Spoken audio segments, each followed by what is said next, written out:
వేపను ఆయుర్వేద శాస్త్రం చింతామణి, సర్వరోగ నివారిణి అని కొనియాడుతోంది. ఆయుర్వేదంలో పేర్కొన్న పిత్త, ప్రకోప లక్షణాలను నివారించడానికి వేప ఆకును ఉపయోగిస్తారు. ప్రాచీన ఆయుర్వేద గ్రంథంలో చరకుడు ఇలా చెప్పాడు: ఎవరైతే పగటిపూట వేప చెట్టు నీడలో విశ్రమిస్తారో వారు ఆరోగ్యవంతంగా ఎక్కువ కాలం జీవిస్తారు.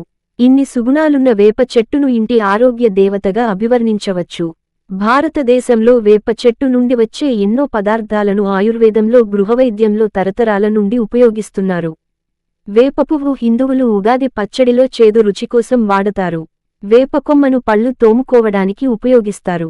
వేప నూనెను సబ్బులు, షాంపూ, క్రీంలు మొదలైన సౌందర్య సాధనాలలో వాడుతున్నారు. అనేక చర్మవ్యాధులలో ముఖ్యంగా గజ్జి, మొటిమలకు పైపూతగా ఇది బాగా పనిచేస్తుంది.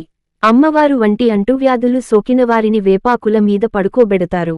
వేపకాయ గుజ్జును క్రిమిసంహారిగా వ్యవసాయంలో ఉపయోగిస్తున్నారు. అన్ని కాలాల్లోనూ, అన్ని ప్రాంతాలలోనూ లభించే మహత్తరమైన ఔషధి వేప. కాలుష్యాన్ని నివారించగల వేప సౌందర్య సాధనంగానూ పనికొస్తుంది. చర్మ రోగాలు, పేగుల్లో చేరిన పురుగులు, మధుమేహం వంటి వాటికి ఇది ఔషధంగా పనిచేస్తుంది. నేటి ఆధునిక కాలంలో చాలామంది చుండ్రు సమస్యతో సతమతమవుతున్నారు.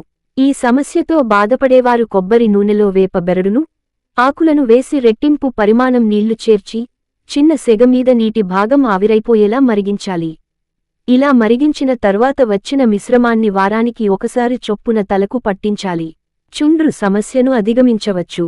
అంతేకాదు సాధారణ వైరల్ సంబంధ జ్వరాల్లో వేప చెక్కను కషాయంగా కాచి అరకప్పు మోతాదులో తీసుకుంటే జ్వరం తగ్గుతుంది. నులిపురుగులతో ఇబ్బందిపడేవారు చెంచాడు వేపాకు రసానికి అర చెంచా తేనె చేర్చి తీసుకోవాలి.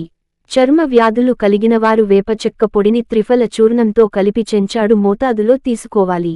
ఆయుర్వేదిక్ ఉపయోగాలు: 2 కప్పుల నీటిలో 4-5 వేపాకులు వేసి బాగా మరిగించి ముఖానికి ఆవిరి పట్టి గోరువెచ్చని నీటిలో ముఖం కడు అక్కుంటూ ఉంటే ముఖం జిడ్డుతనం పోయి నిగారింపు సంతరించుకుంటుంది. మొటిమలు, మచ్చలు తగ్గుతాయి.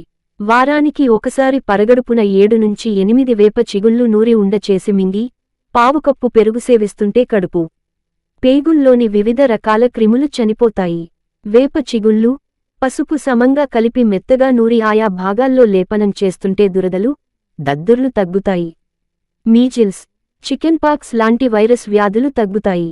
వారానికి 1-2 సార్లు వేప చిగుళ్లకు రెట్టింపు చింత ఆకు కలిపి, నూరి ఉండచేసి పరగడుపున కరక్కాయ ప్రమాణంలో తీసుకుని పాలు తాగుతూ పథ్యం చేస్తే కఠినమైన కామెర్ల వ్యాధి కూడా 2 నుంచి 4 వారాల్లో తగ్గుతుంది. వేపాకు, నెయ్యి సమానంగా తీసుకుని నెయ్యిలో వేపాకు నల్లగా మాడిపోయేట్లు కాచి మొత్తమంతా కాలిపి నూరి నిలువ ఉంచుకోవాలి. రోజూ 2 సార్లు దీనిని లేపనం చేస్తుంటే వ్రణాలు, దీర్ఘకాలిక పుళ్ళు, దుష్ట వ్రణాలు తగ్గుతాయి.